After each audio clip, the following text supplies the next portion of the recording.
এবার আপনাদের সামনে মূল্যবান বক্তব্য নিয়ে আসছে বাংলাদেশ আওয়ামী লীগের কেন্দ্রীয় সাধারণ সম্পাদক ওবায়দুল কাদের। আমরা করতালি দিয়ে অভিনন্দন জানাবো।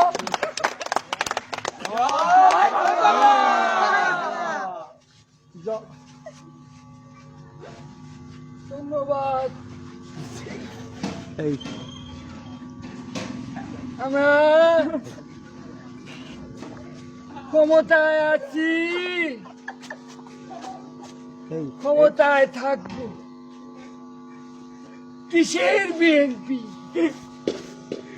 এখানে মাঠও আমাদের, রেফারিও আমাদের।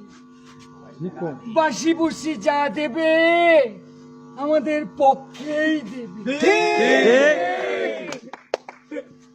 ক্ষমতায় আসি তো, যাইনি তো।